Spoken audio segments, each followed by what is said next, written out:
Hello my dear student, आप सभी का स्वागत है इसके सर यूट्यूब चैनल पे। आज आप लोगों के लिए 10th केमिस्ट्री का चैप्टर नंबर फर्स्ट रासायनिक अभिक्रिया एवं समीकरण का उसका लेक्चर नंबर 2 होने वाला है। पहला लेक्चर देख लिए हैं, यदि आप लोग नहीं देख पाए हैं तो आप लोग प्लेलिस्ट में जाइए और देख लीजिए। आज लेक्चर नंबर 2 होने वाला है और लेक्चर नंबर 2 में लेक्चर नंबर फर्स्ट से जहां तक पढ़े थे उससे आज आगे पढ़ने वाले हैं। तो ध्यान से देखिएगा, लेक्चर नंबर फर्स्ट में हम लोग रासायनिक समीकरण को देख लिए थे लेक्चर नंबर फर्स्ट में, लेकिन थोड़ा सा एक बार इसको रिमाइंड करा देते हैं कि रासायनिक समीकरण क्या होता है। रासायनिक समीकरण किसे कहते हैं? रासायनिक अभिक्रिया में भाग लेने वाले पदार्थों के संकेतों एवं की सहायता से उस अभिक्रिया का संक्षिप्त निरूपण रासायनिक समीकरण कहलाता है। देखिए, रासायनिक समीकरण होता क्या है। अगर मान लीजिए कोई अभिक्रिया हो रहा है तो उस अभिक्रिया को बहुत बड़ा प्रोसेस में ना लिख के उसको उसके सूत्र, जैसे में मान लीजिए यहाँ पे देखिए भाग ले रहा है, हाइड्रोजन भाग ले रहा है और क्लोरीन भाग ले रहा है और अभिक्रिया करके क्या बना रहा है, हाइड्रोक्लोरिक अम्ल। तो हिंदी में ना लिखेंगे, तरह नहीं लिखेंगे कि जब हाइड्रोजन को क्लोरीन के साथ अभिक्रिया कराया जाता है तो हाइड्रोक्लोरिक अम्ल का निर्माण होता है। इस तरह से ना लिख के इसको डायरेक्ट H2 लिख दिए और यहाँ पे क्या Cl2 लिख दिए और बन गया जो बना नया पदार्थ हो क्या हो गया 2HCl। जो नया पदार्थ बना ये बन गया। भी पता चल रहा है, इससे भी पता चल रहा है कि हाइड्रोजन और क्लोरीन भाग आपस में विक्रिया किया और हाइड्रोक्लोरिक अम्ल बन गया। तो इसका परिभाषा कहता है किसी रासायनिक अभिक्रिया में भाग लेने वाले पदार्थों के संकेतों एवं अनुसूत्रों के उस अभिक्रिया का संक्षिप्त निरूपण रासायनिक समीकरण कहलाता है। तो ध्यान से देखिए, रासायनिक समीकरण दो तरह के होता था, एक संतुलित रासायनिक समीकरण, एक होता था असंतुलित रासायनिक समीकरण। संतुलित रासायनिक देखिए, अगर कोई असंतुलित रासायनिक समीकरण है तो उसको संतुलित करना बहुत जरूरी है, क्योंकि अगर ये आप लोग संतुलित नहीं करते हैं तो देखिए क्या होगा। मान लीजिए ये 5 ग्राम हाइड्रोजन भाग ले रहा था रासायनिक अभिक्रिया, ये 10 ग्राम क्लोरीन अभिक्रिया में भाग ले रहा था।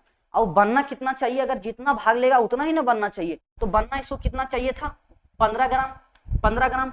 लेकिन यदि अभिक्रिया संतुलित नहीं होगा तो घट बढ़ जाएगा। क्या हो जाएगा? घट बढ़ जाएगा। तो घट बढ़ जाएगा तो ये घटना बढ़ना नहीं चाहिए, क्योंकि जितना भाग लिया उतना ही बनना चाहिए, ना तो ज्यादा बनना चाहिए ना तो कम बनना चाहिए। इसीलिए रासायनिक अभिक्रिया को संतुलित किया जाता है और संतुलित करने के लिए अगले वीडियो में बता दिए थे। तो अब इससे आगे बढ़ते हैं ध्यान से, क्योंकि देखिए रासायनिक समीकरण हम लोग पढ़ लिए, तो रासायनिक समीकरण से हमें कौन कौन से लाभ है ये एग्जाम में क्वेश्चन पूछा जाएगा 2 मार्क्स में पूछा जाएगा। देखिए, रासायनिक समीकरण से हमें कौन कौन से लाभ होते हैं, ये क्वेश्चन है। क्वेश्चन इस तरह से बोर्ड एग्जाम में आएगा, आप लोगों को आंसर इस तरह से लिखना है, कर दे के इस तरह से लिखना है।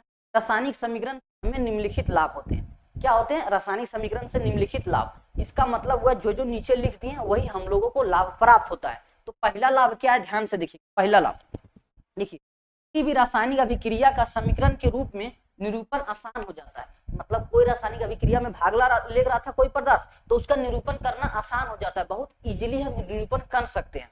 जैसे मैं अभी तुरंत किए थे, हाइड्रोजन को क्लोरीन के साथ अभिक्रिया करवाए थे तो क्या बन गया था? 2HCl। उतना बड़ा ना लिख के इतना ही क्या लिख दिए और आसान हो जाता है, इसको सूत्रों के माध्यम से फटाक से कर देते हैं। देखिए, इसमें समय की बचत होती है तथा लिखने के लिए कागज पर स्थान की आवश्यकता कम पड़ती है। अगर बताइए हिंदी में लिखिएगा कि जब हाइड्रोजन को क्लोरीन के साथ अभिक्रिया कराया जाता है तो हाइड्रोक्लोरिक अम्ल बनता है, तो बहुत सारा जगह ले लेगा। लेकिन इसको देखिए शॉर्ट में लिख दिया होगा, इससे समय की भी बचत होगा और कॉपी पे जो स्थान लगेगा जगह वो भी कम लगेगा। तो ये दूसरा पॉइंट में लिखिएगा। संपूर्ण विश्व में एक ही प्रकार के रासायनिक संकेतों का प्रयोग होता है। संपूर्ण विश्व में एक ही प्रकार का रासायनिक संकेतों का प्रयोग होता है, अतः वैज्ञानिकों को रासायनिक समीकरण की जानकारी प्राप्त करने में आसानी मतलब क्या कठिनाइयां होती है? क्या होती? कठिनाइयां नहीं होती। नीचे लिखा हुआ है कि जानकारी प्राप्त करने में कठिनाइयां क्या नहीं होती है, क्योंकि जो तत्व यहाँ पे अगर इंडिया में हाइड्रोजन को H बोला जाता है तो अमेरिका या तो रूस हो, कोई भी देश हो, वहां पे भी हाइड्रोजन को H ही बोला जाएगा। वहां अगर इंडिया में क्लोरीन को Cl बोला जा रहा है तो सभी देश में Cl ही बोलेगा।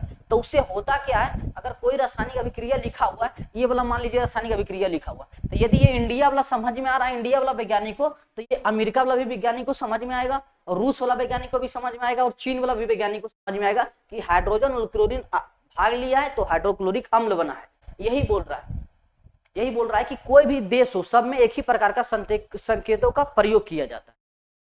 लाभ था इसका, एक स्क्रीनशॉट लीजिए, वरना इसका PDF आप लोगों को व्हाट्सएप ग्रुप में दे देंगे। इस तरह का स्क्रीनशॉट लीजिए। ये 2 मार्क्स का क्वेश्चन था। अब अगला क्वेश्चन देखिए क्या कहता है। अगला क्वेश्चन ध्यान से देखिए, ये बोलता है रासायनिक समीकरण के कौन कौन से सूचना प्राप्त होता है। पहला था लाभ, उससे क्या क्या लाभ हुआ था, ये था रासायनिक समीकरण का सूचना, कौन कौन से सूचना प्राप्त होता है। तो सबसे पहले सूचना क्या देता है बताइए, क्या अभिकारक एवं प्रतिफल के संकेतों एवं सूत्रों की जानकारी देता है। ये अभिकारक एवं प्रतिफल के संकेतों एवं अनुसूत्रों की जानकारी देता है। तो सबसे पहले ये समझिए अभिकारक कौन होता है, तो जो रासायनिक अभिक्रिया में भाग लेता है वो अभिकारक कहलाता है। रासायनिक अभिक्रिया के फलस्वरूप बने पदार्थ को प्रतिफल कहते हैं। तो ध्यान से देखिएगा, यहाँ पे देखिए ये अभिकारक है, ये क्या हो जाएगा प्रतिफल। तो ये अभिकारक के अनुसूत्रों की जानकारी दे रहा है कि नहीं, जानकारी दे रहा है कि अभिकारक में क्या होगा, हाइड्रोजन का अनुसूत्र कितना होगा H2, क्लोरीन का कितना होगा Cl2। तो ये अभिकारक एवं प्रतिफलों के क्या करता है, अनुसूत्रों की जानकारी देता है। और देखिए दूसरा में यह बताता है कि अभिक्रिया में कौन कौन से पदार्थ भाग ले रहा है, कौन कौन सा पदार्थ भाग ले रहा है, तथा अभिक्रिया के फलस्वरूप कौन कौन से पदार्थ का निर्माण हो रहा है। मतलब जो जो पदार्थ भाग ले रहा था ये भी बता दिया कि ये भाग ले रहा है, जो पदार्थ बना वो भी पदार्थ बता दिया कि यहाँ पे हाइड्रोक्लोरिक अम्ल बन गया है।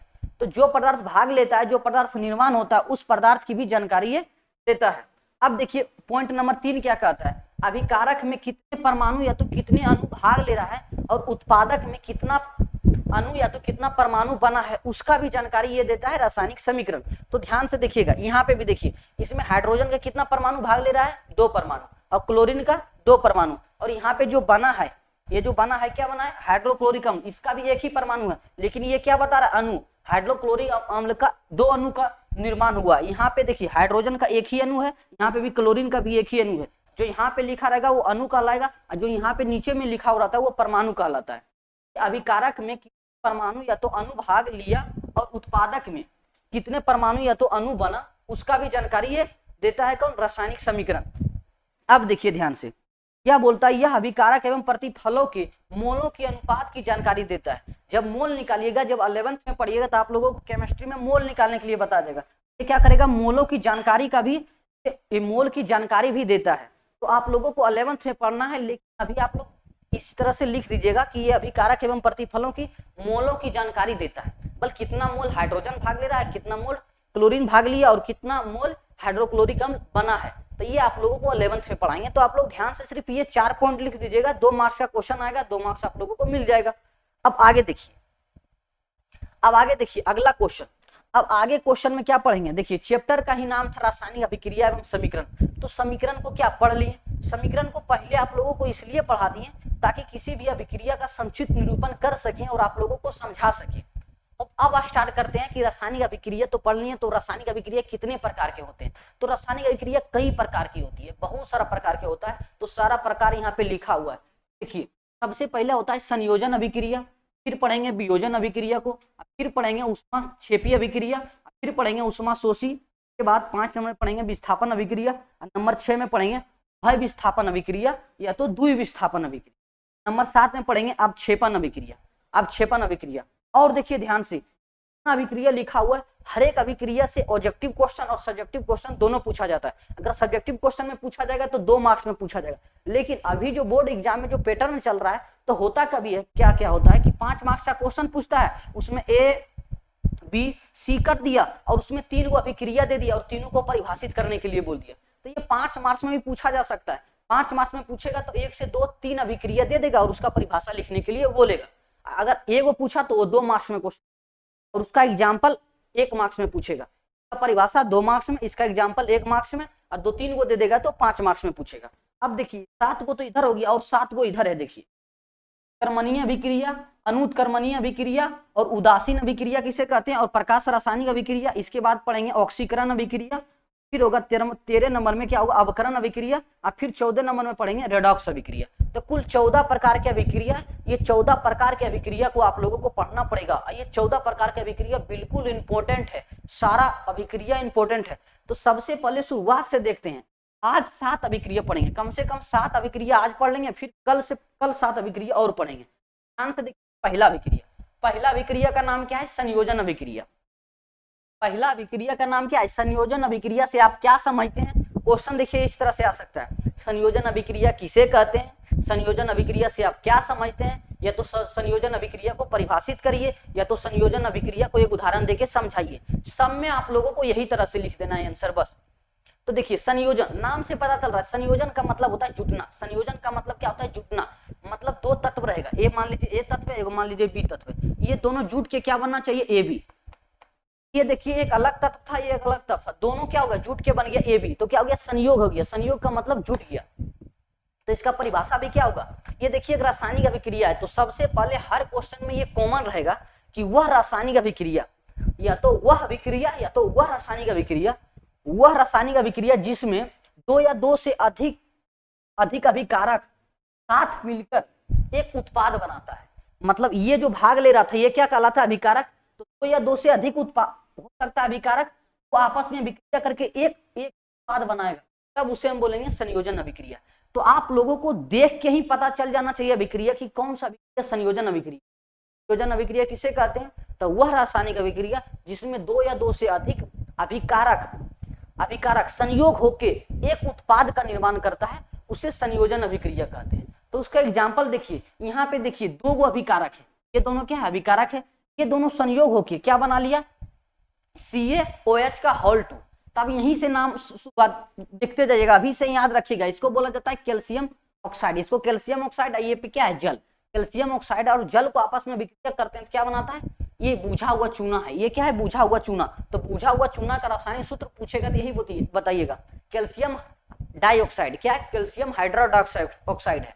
तो यहाँ पे क्या है? CaOH का होल 2। OH का क्या है? होल 2। तो ये हो गया कौन सा? संयोजन अभिक्रिया, क्योंकि आपस में दोनों मिलके एक नया पदार्थ बना लिया। यहाँ पे भी देखिए कार्बन और ऑक्सीजन को आपस में संयोग किया तो बना लिया CO2 यानी कार्बन डाइऑक्साइड। तो ये भी हो गया संयोजन अभिक्रिया। अब फिर यहाँ पे देखिए हाइड्रोजन और क्लोरीन आपस में संयोग किया तो क्या बना लिया? हाइड्रोक्लोरिक अम्ल। तो ये भी हो गया एक संयोजन अभिक्रिया। तो संयोजन अभिक्रिया को आप लोग देख के ही बता दीजिएगा, देखते ही आप लोगों को फटाक से आंसर आना चाहिए कि कौन सा अभिक्रिया हो सकता है। तो जब सारा अभिक्रिया पढ़ लेंगे ना तो इसका ऑब्जेक्टिव क्वेश्चन पूछेंगे तब आप लोग बताइएगा। इसका एक शॉर्ट फॉर्म में लिख दीजिए कि अगर ए कोई तत्व है और बी कोई तत्व है तो ये मिलकर क्या बनाएगा? A B. इस तरह से लिख दीजिए ताकि दो अभिकारक भाग लेगा तो एक प्रतिफल का निर्माण होगा। अब देखिए, अब दूसरा क्वेश्चन आता है वियोजन अभिक्रिया किसे कहते हैं? नाम से ही पता चल रहा है वियोजन। वियोजन का मतलब होता है टूटना। वियोजन का मतलब क्या होता है? टूटना। तब इसमें क्या होगा? टूटेगा। तो वह रासायनिक अभिक्रिया जिसमें कोई एक प्रतिफल दो या दो से अधिक उत्पाद में टूट जाता है। कोई एक अभिकारक क्या होगा? दो या दो से अधिक उत्पाद में टूट जाएगा। इसका मतलब इसका इस तरह से होगा। देखिए परिभाषा देखिए, वह रासायनिक अभिक्रिया जिसमें किसी यौगिक के बड़े अणुओं को टूटने से दो या दो से अधिक नए पदार्थ का निर्माण हो। या तो बड़े अणु बोले या तो क्या बोले? अभिकारक के अणुओं को टूटने से दो या दो से अधिक उत्पाद बनता हो। अर्थात इसका इस तरह से देखिए कुछ फिगर होगा। इसका क्या होगा? कुछ इस तरह से फिगर होगा। ध्यान से देखिएगा, इसका तो जगह नहीं है, यहीं पे देख लीजिए। मान लीजिए ए बी क्या है? ये ध्यान से देखिएगा, ये क्या है? अभिकारक है। जब ये टूटेगा तो दो या दो से अधिक प्रतिफल में टूट जाएगा। तो देखिए ए प्लस बी। यदि उल्टा हो रहा हो, अगर ए बी इधर है और ये टूट के ए और बी में बदल रहा है तो समझेंगे ये वियोजन अभिक्रिया है। वियोजन का मतलब होता है टूट रहा है। तो इसमें किसी यौगिक का बड़ा अणु है, ये मान लीजिए बड़ा अणु है, ये आपस में क्या हो रहा है? टूट रहा है। आपस में ये टूट रहा है तो ये क्या हो जाएगा? वियोजन अभिक्रिया। इसका एग्जाम्पल देखिए, इसका एग्जाम्पल मान लीजिए संयोजन अभिक्रिया है उसको उल्टा कर दीजिएगा। संयोजन अभिक्रिया को उल्टा कर दीजिएगा तो क्या हो जाएगा? वियोजन अभिक्रिया। तो ध्यान से देखिए, अगर मान लीजिए इस तरह से लिखा होगा कैल्शियम कार्बोनेट है, ये वियोजन अभिक्रिया का एग्जाम्पल दे रहे हैं। जब ये टूटता है अभिक्रिया करके आपस में तो टूटेगा कैल्शियम ऑक्साइड प्लस क्या टूटेगा? CO2 में, प्लस टूटेगा CO2 में। तो ये देखिए कोई यौगिक का बड़ा अणु है या तो कोई एक बड़ा प्रतिफल है, कोई बड़ा क्या है? अभिकारक है। तो ये दो या दो से अधिक प्रतिफल में टूट गया, या तो एक बड़ा यौगिक का अणु था तो दो छोटा यौगिक के अणु में टूट गया। तो ये दो पदार्थ में बन गया, ये एक पदार्थ था। तो ये क्या हो जाएगा? वियोजन अभिक्रिया। ये हुआ आपका वियोजन अभिक्रिया। तो अब आगे देखिए, वियोजन अभिक्रिया समझ में आ गया। वियोजन अभिक्रिया में टूटेगा, संयोजन अभिक्रिया में जुटेगा। तो जब इस तरह से आप लोग पढ़िएगा, इसी को इस तरह से पढ़िएगा तो यही हो जाएगा वियोजन अभिक्रिया, लेकिन इस तरह से पढ़िएगा तो हो जाएगा संयोजन अभिक्रिया। और तीर को देखना बहुत जरूरी है। इसका मतलब हो रहा है कि ये भाग लिया तो ये बना है, ये भाग लिया तो ये बना है, ठीक ना। अब देखिए, अब तीसरा अभिक्रिया का नाम आता है ऊष्माक्षेपीय अभिक्रिया। उष्माक्षेपी अभिक्रिया किसे कहते हैं? तो नाम से ही पता चल रहा है कि उष्माक्षेपी, इसका मतलब होता है उष्मा का निकलना, उष्मा का निकलना। कोई ऐसा रासायनिक अभिक्रिया हो जिसमें उष्मा क्या हो, निकलता हो, अभिक्रिया होने के बाद उष्मा क्या निकले, तो वह रासायनिक अभिक्रिया जिसमें अभिक्रिया के होने के बाद उष्मा का उत्सर्जन होता है, अर्थात उष्मा बाहर निकलता है, उसे उष्माक्षेपी अभिक्रिया कहते हैं। इसका एग्जाम्पल देखिए, ध्यान से इसका एग्जाम्पल देखिए, उष्मा बाहर निकलेगा। जैसे हम देखिए कार्बन है, उसको ऑक्सीजन के उपस्थिति में उसको जलाइए, कार्बन को ऑक्सीजन की उपस्थिति में जलाइएगा तो कार्बन डाइऑक्साइड निकलेगा और उष्मा भी निकलेगा, अर्थात ताप भी निकलेगा।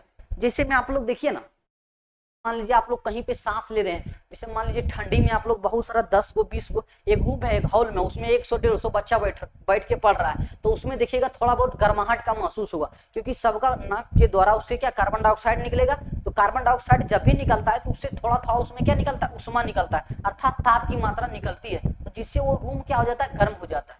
तो इसमें भी उष्मा निकलेगा, प्लस क्या लिखिएगा, उष्मा, प्लस उष्मा, क्योंकि इसमें क्या होता है, कार्बन डाइऑक्साइड जब निकलता है तो उसके निकलता है।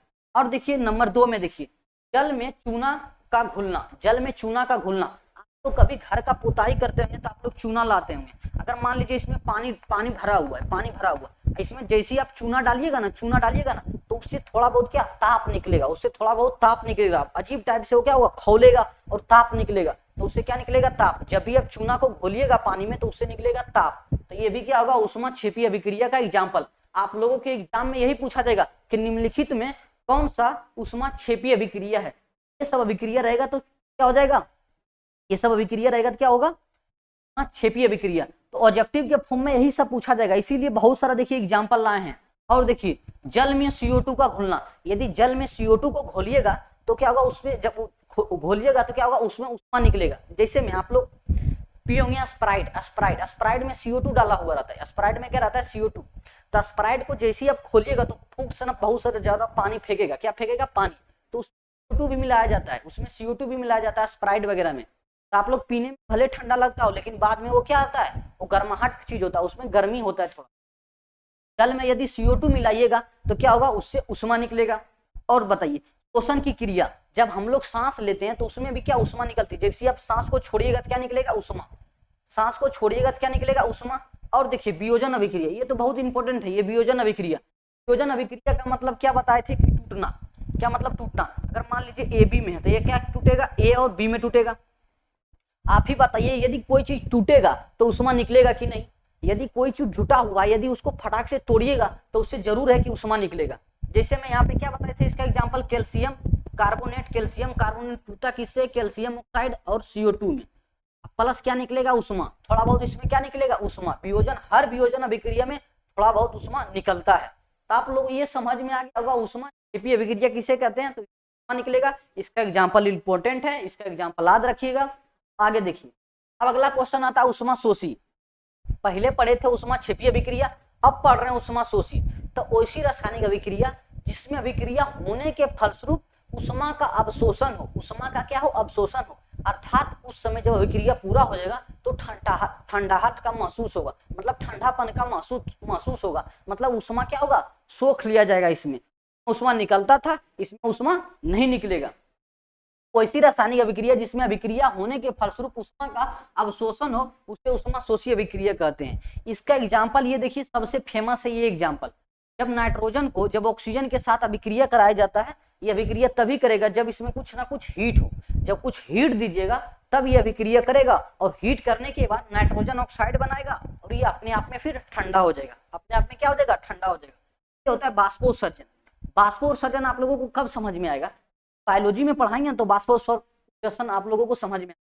वाष्पीकरण समझिए, वाष्पीकरण, वाष्पीकरण क्या होता है, मान लीजिए ये कोई बर्तन है, यहाँ पे आप लोग आग जला दिए, यहाँ पे आग जला दिए, तो ये क्या होता है, इसमें पानी रहता है, जब ये खौलने लगता है तो वाष्प बनता है, जब खौलने लगता है तो बहुत वाष्प बनता है, तो ये क्या होता है, उस समय बहुत, जब इसमें ताप देते हैं तब ना खौलता है, तो जब ताप देते हैं तो खौलता है, लेकिन जब ये खौल के वाष्प में बदलने लगता है, यहाँ पे देखिए ये खौल गया, जब यहाँ पे कोई बर्तन रख दीजिएगा तो ये वाष्प में बनने लगेगा, तो वाष्प में बन के जब ये इकट्ठा होगा तो ये बहुत ठंडा हो जाएगा, फिर पानी ये क्या हो जाएगा, ठंडा हो जाएगा। जिस समय खौल रहा था उस समय भले गर्म रहता है, लेकिन धीरे धीरे बाद में ये क्या होता है, वाष्पीकरण की प्रक्रिया होती है, तो ये ठंडा होकर एक जगह पानी के रूप में इकट्ठा हो जाता है, तो उसमें भी क्या हुआ, उष्मा का अवशोषण हुआ। यहाँ पे उष्मा ज्यादा था, इसमें उष्मा कम हो गया। अब देखिए वाष्पोत्सर्जन। वाष्पोत्सर्जन एक पेड़ पौधा की पत्तियों में होता है। पेड़ पौधा की क्या होती है? पत्तियों में होता है। इसको बायोलॉजी में पढ़ाएंगे तो आप लोगों को बहुत ज्यादा समझ में आएगा कि वाष्पोत्सर्जन पत्ती के रंध्रों के द्वारा होता है। उससे होता है क्या? पेड़ पौधा की जड़ से पानी को लेता है और पत्ती के द्वारा वायुमंडल में रिलीज कर देता है। वायुमंडल में रिलीज कर देता है, जिससे पेड़ पौधा का क्या होता है? तापमान को कम बना कर रखता है। अगर मान लीजिए कोई पेड़ पौधा है, ये कोई पेड़ पौधा, ये पेड़ पौधा का क्या है? पत्ती है। यहाँ से इसका जड़ था, यहाँ से पानी लेगा, ये पानी लेगा। अगर मान लीजिए गर्मी का दिन है, अगर मान लीजिए पेड़ पौधा गर्मी का दिन है, तो आप लोग पेड़ पौधा में गर्मी के दिन में पानी ज्यादा डालता होंगे, क्योंकि ये क्या होता है? पेड़ पौधा में गर्माहट, पेड़ पौधा भी तापमान को संतुलन बना के रखना चाहता है, जिसके कारण क्या होता है? ये गर्मी में वाष्पोत्सर्जन की क्रिया बहुत फास्ट करेगा। पत्ती में जाएगा, इसमें रंध्र होता है, ये पानी को बाहर छोड़ते रहेगा, पानी को बाहर छोड़ते रहेगा। इससे होगा क्या? इससे होगा क्या?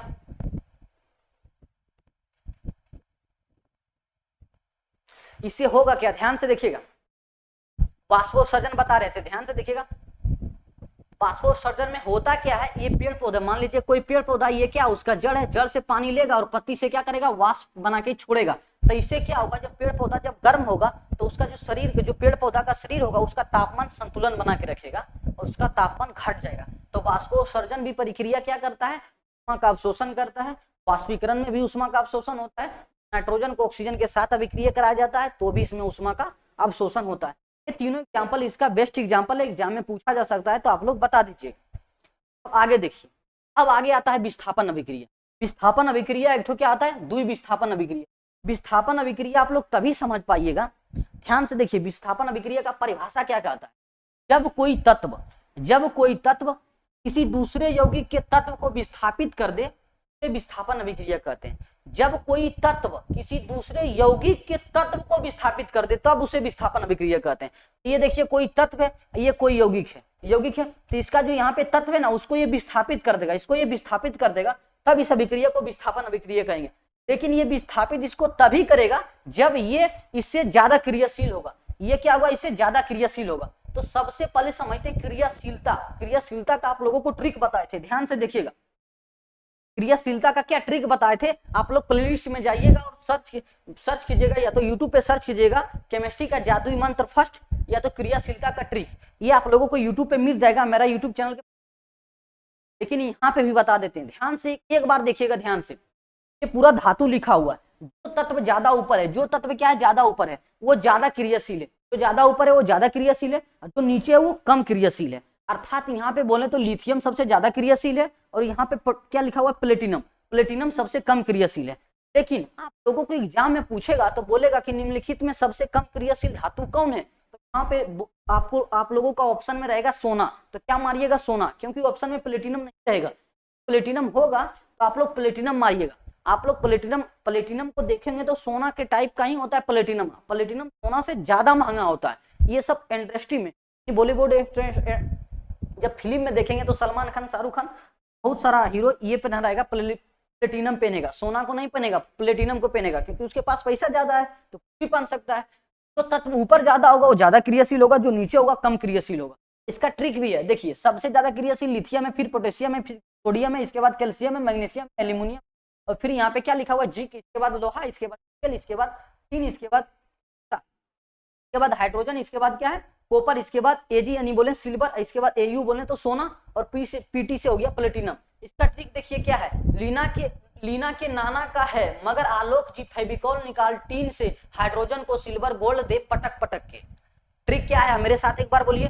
लीना के नाना का है, मगर आलोक जी फेविकॉल निकाल टीन से हाइड्रोजन को सिल्वर गोल्ड दे पटक पटक के। ट्रिक क्या है? फिर से एक बार बोलिए।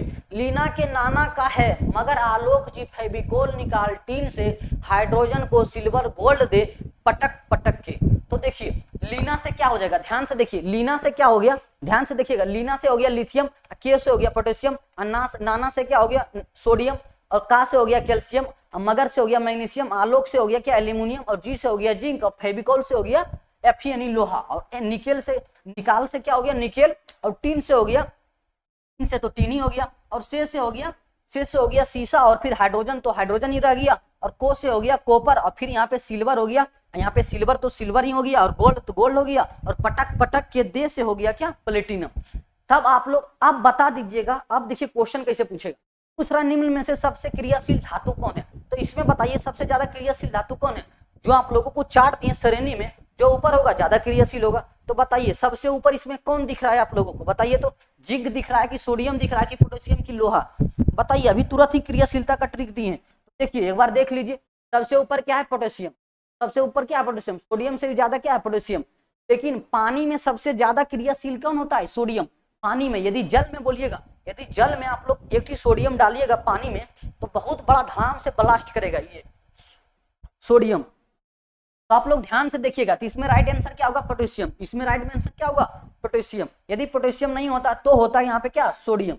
अब अगला क्वेश्चन देखिए, ये क्वेश्चन बोल रहा है सबसे कम क्रियाशील धातु कौन है। बताइए इसमें सबसे कम क्रियाशील धातु कौन होगा। सबसे कम तो होगा पेटी यानी प्लेटिनम, लेकिन प्लेटिनम देखिए ऑप्शन में है, प्लेटिनम देखिए ऑप्शन में नहीं। क्या है यहाँ देखिए, सोडियम है, इसके बाद कॉपर है, इसके बाद एयू। एयू बोले तो क्या है, सोना। एयू बोले तो क्या, सोना। आप लोगों को हिंदी में भी लिखा मिल सकता है सोना।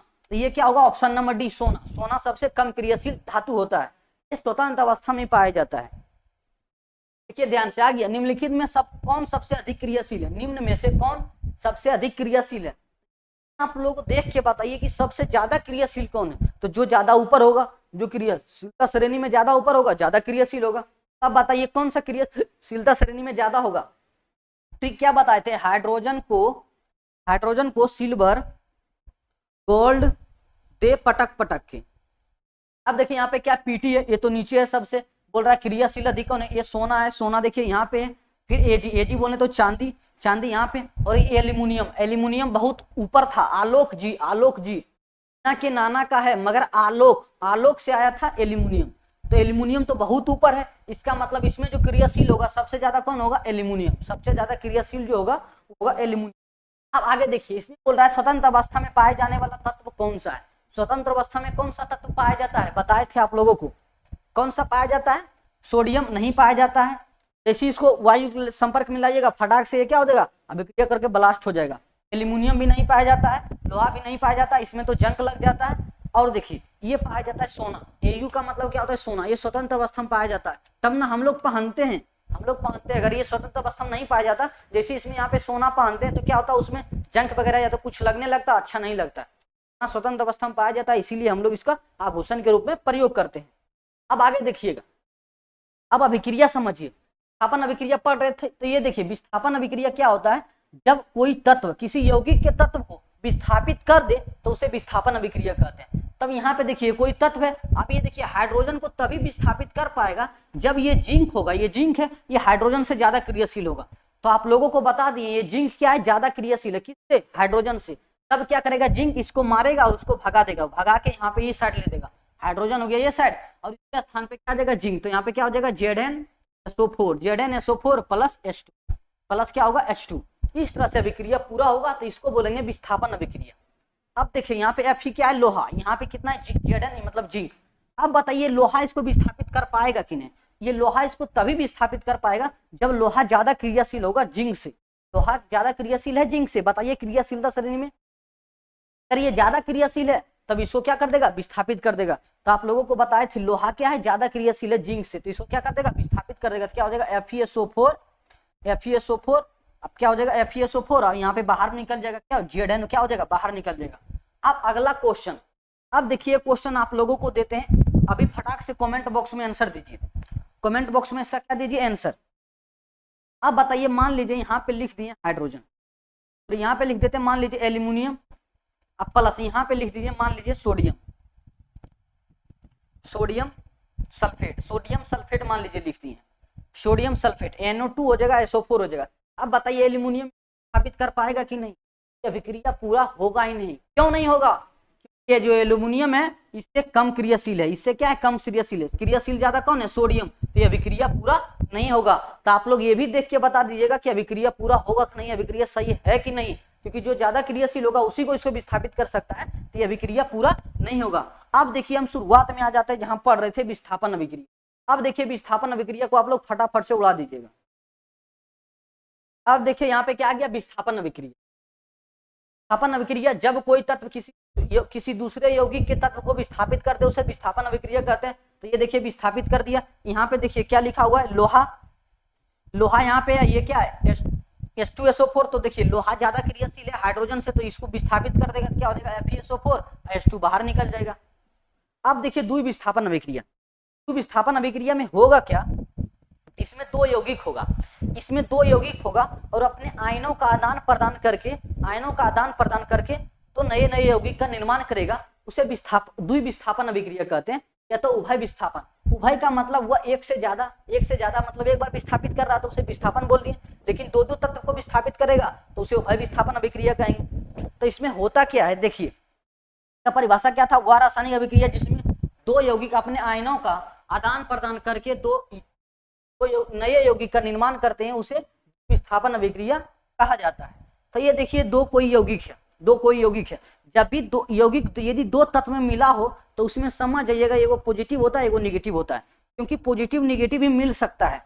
मतलब मान लीजिए ये यहाँ पे क्या है लड़का, ये क्या है लड़का, ये लड़का, ये क्या, ये भी लड़का है, ये लड़का है, ये भी क्या है लड़का। तब बताइए इन दोनों को शादी करवाइएगा तो होगा, कभी नहीं होगा, मतलब एक कभी नहीं हो सकता। एक करवाने के लिए क्या कराना पड़ेगा, लड़की से शादी करना पड़ेगा, इसको लड़की बनाना पड़ेगा, ये क्या बन गया लड़की। अब दोनों शादी करके एक हो जाएगा, दोनों शादी करके क्या हो जाएगा, एक हो जाएगा। ठीक उसी प्रकार एक धातु होता है, एक वो धातु होता है और अभिक्रिया करके क्या बना लेता है, एक बना लेता है। तो इसमें क्या होता है, एक पॉजिटिव होता है एक निगेटिव होता है। जो धातु रहता है वो पॉजिटिव आयन वाला रहता है, जो वो धातु रहता है उसे निगेटिव आयन वाला रहता है। तो यहाँ पे देखिए ए बी है, यहाँ पे Mn है, यहाँ पे भी ये पॉजिटिव होगा, ये नेगेटिव, ये होगा पॉजिटिव, ये होगा नेगेटिव। तो ये पॉजिटिव वाला किसके साथ अभिक्रिया करेगा, ये नेगेटिव वाला के साथ। ये नेगेटिव वाला किसके साथ अभिक्रिया करेगा, ये पॉजिटिव वाला के साथ, ये पॉजिटिव वाला के साथ। अब देखिए ए और यहाँ पे क्या बनेगा, ए और एन, यहाँ पे क्या बन गया ए और एन, और देखिए यहाँ बी और क्या बनेगा एम, बी और एम बन गया, बी और एम। तो देखिए दो अलग अलग यौगिक था, आपस में विक्रिया किया तो दो नया यौगिक का बना लिया। पहले था ए बी, तो अब क्या हो गया ए एन, यहाँ पे था एम एन, तो क्या हो गया बी एन। तो ये अलग यौगिक, ये अलग यौगिक।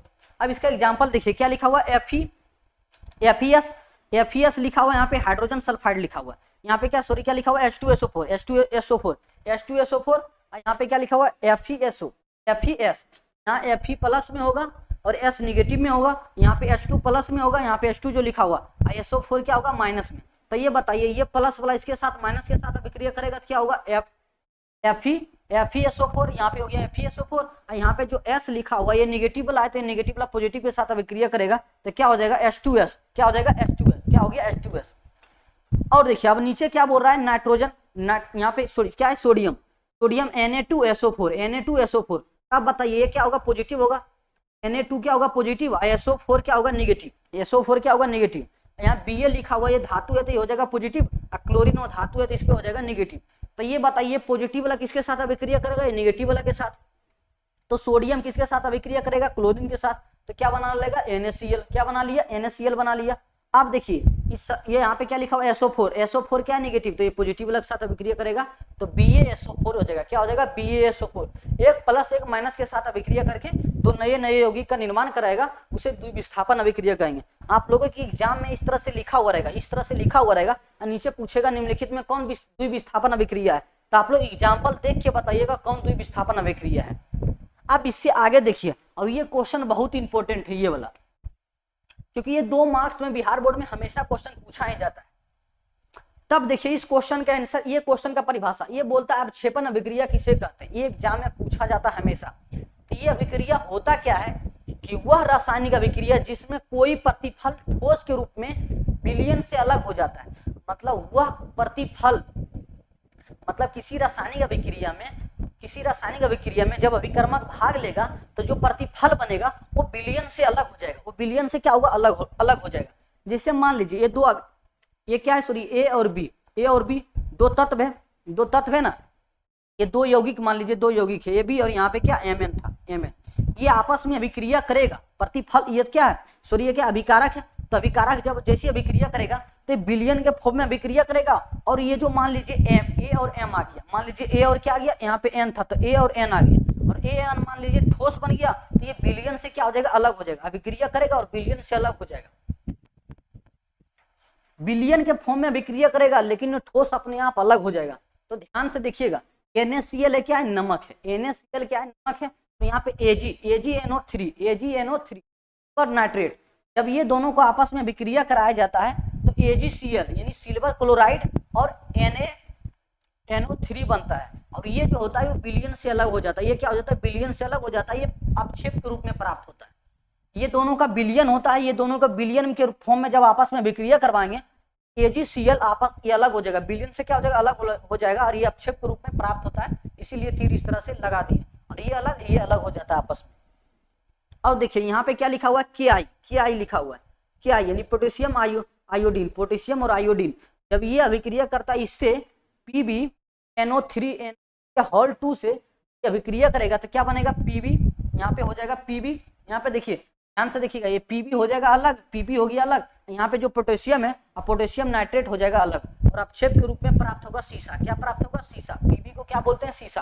तो ये हुआ अपक्षेपण अभिक्रिया। अपक्षेपण अभिक्रिया में कोई जो प्रतिफल होता है वो ठोस के रूप में विलयन से अलग हो जाता है। ये प्रतिफल है ना, तो विलयन से क्या हो गया, अलग होकर प्रक्षेप के रूप में प्राप्त होता है।